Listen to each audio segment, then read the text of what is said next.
Hello and welcome to CVR News Network. You are watching CVR English, and these are the headlines of the hour.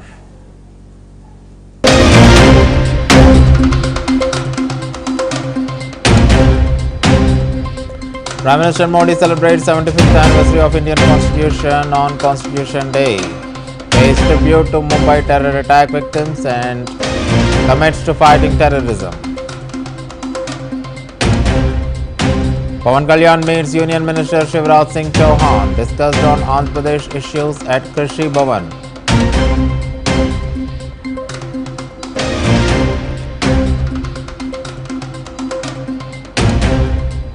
Mallikarjun Kharge calls for scrapping EVMs, advocates for ballot paper voting.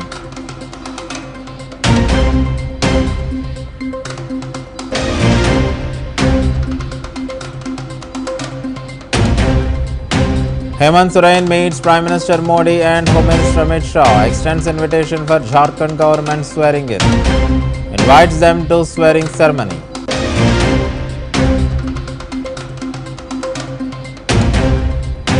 Amit Shah discusses government's vision for prosperity through cooperation at NAFSCOP Diamond Jubilee celebrations.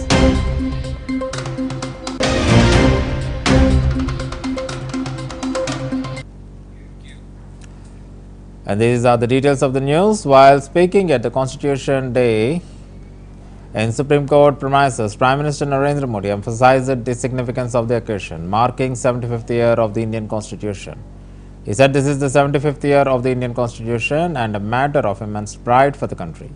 He says he bowed to the Constitution and all the members of the Constituent Assembly. Modi also acknowledged that the day coincides with the anniversary of the 2008 Mumbai terror attack, paying tribute to those who lost their lives. He further reaffirmed India's commitment to national security, stating he also wants to reiterate the resolution of the country. All those terrorist organizations challenging the security of India will get a befitting reply. Bharat के संविधान का ये 75वां साल पूरे देश के लिए एक असीम गौरव का विषय है। मैं आज भारत के संविधान को, संविधान सभा के सभी सदस्यों को आदरपूर्वक नमन करता हूं। साथियों, हम लोकतंत्र के इस महत्वपूर्ण पर्व का जब स्मरण कर रहे उस समय ये भी नहीं भूल सकते कि आज मुंबई में हुए आतंकी हमले की भी बरसी है। इस हमले में जिन व्यक्तियों का निधन हुआ उन्हें मैं अपनी श्रद्धांजलि देता हूं। मैं देश का ये संकल्प भी दोहराता हूं कि भारत की सुरक्षा को चुनौती देने वाले हर आतंकी संगठन को मुंह तोड़ जवाब दिया जाएगा। Jharkhand Chief Minister designate Hemant Soren recently spoke about the formation of the new government in Jharkhand after upcoming elections. He said, "We are here at the residence of Arvind Kejriwal, and after the elections in Jharkhand, the new government of India Alliance has to be formed. The process begins on 28th November and he is visiting Delhi in this regard." Soren also mentioned that they have invited the leaders from the India Alliance to attend the swearing ceremony and have urged both Prime Minister and Home Minister to be present at the event. आप सबका बहुत बहुत यहाँ उपस्थिति के लिए शुक्रिया अदा करता हूँ। जैसे कि आप देख रहे हैं कि हम लोग अभी केजरीवाल साहब के निवास स्थान पर हैं और आप सबको भी बताने की मुझे आवश्यकता नहीं है। खबरें लगभग सभी जगह पहुंच चुकी है कि झारखंड में चुनाव के बाद नए सरकार का गठन होना है, इंडिया गठबंधन का, जो उसकी प्रक्रिया 28 तारीख को प्रारंभ होगी। और इसी कार्यक्रम को लेकर के मैं दिल्ली के इस दौरे में हूं। इंडिया गठबंधन के साथियों को हम लोगों ने आमंत्रण दिया है और साथ में अपने देश के प्रधानमंत्री जी, गृह मंत्री जी को भी हमने इस कार्यक्रम में शरीक होने का आग्रह किया है और इसके बाद हम लोग वापस लौटेंगे और अपने उस कार्यक्रम को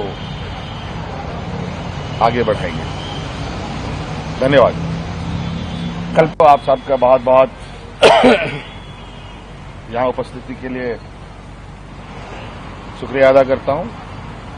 जैसे कि आप देख रहे हैं कि हम लोग अभी केजरीवाल साहब के निवास स्थान पर हैं और आप सबको भी बताने की मुझे आवश्यकता नहीं है। खबरें लगभग सभी जगह पहुंच चुकी है कि झारखंड में चुनाव के बाद नए सरकार का गठन होना है, इंडिया गठबंधन का, जो उसकी प्रक्रिया 28 तारीख को प्रारंभ होगी और इसी कार्यक्रम को लेकर के मैं दिल्ली के इस दौरे में हूं। इंडिया गठबंधन के साथियों को हम लोगों ने आमंत्रण दिया है और साथ में अपने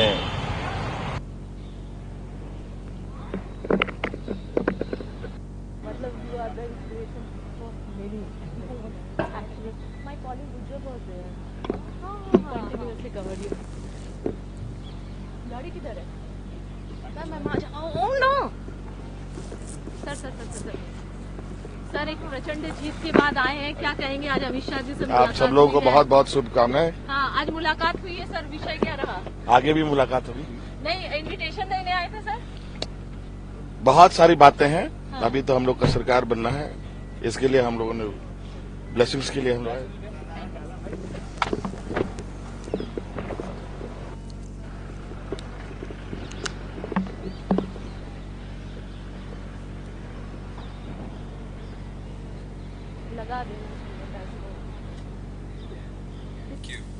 At the Diamond Jubilee celebrations of the National Federation of State Cooperative Banks Limited, NAFSCOB, Union Home Minister Amit Shah spoke about the government's vision for prosperity through cooperation. Amit further explained that his focus on moving from cooperation to prosperity also included the goal of establishing the Ministry of Cooperation. Shah mentioned that the government aims for India to become the third largest economy in the world by 2027. However, he stressed that this economic growth should not leave behind the country's 140 crore citizens and highlighted the importance of ensuring that the development of marginalized sections of society goes hand in hand with the overall growth of the economy. आज हमारा देश सहकार से समृद्धि और समृद्धि से संपूर्णता की ओर जाना चाहता है। मैं जब सहकार से समृद्धि का नारा का जिक्र करता हूं तब सहकारिता मंत्रालय की स्थापना का उद्देश्य भी इसके अंदर समाहित है। हम एक ऐसी व्यवस्था चाहते हैं कि आर्थिक व्यवस्था देश के अंदर चाहते हैं कि जो देश के अग्रिम अर्थतंत्रों में सूचीबद्ध हो। हमने लक्ष्य रखा है कि 2027 में देश का अर्थतंत्र दुनिया में तीसरे नंबर का अर्थतंत्र बने, हमारा लक्ष्य है। परंतु सहकारिता मंत्रालय की स्थापना का उद्देश्य भी यह है कि एक और तो हम दुनिया के तीसरे नंबर के अर्थतंत्र के स्थान पर पहुंचे, गौरव के साथ पहुंचे, और साथ ही साथ 140 करोड़ लोगों की सुखाकारी की भी चिंता की जाए। हम ऐसा आर्थिक विकास नहीं चाहते हैं जिस आर्थिक विकास से देश तो बहुत प्रगति कर जाए और देशवासी पिछड़ जाए। हम सम विकास चाहते हैं। देश का किसान, देश के ग्रामीण क्षेत्र में रहने वाला गरीब और विशेषकर दलित, आदिवासी और महिला, ये सारे मार्जिनलाइज जो सेक्टर हैं, देश के अर्थतंत्र के विकास के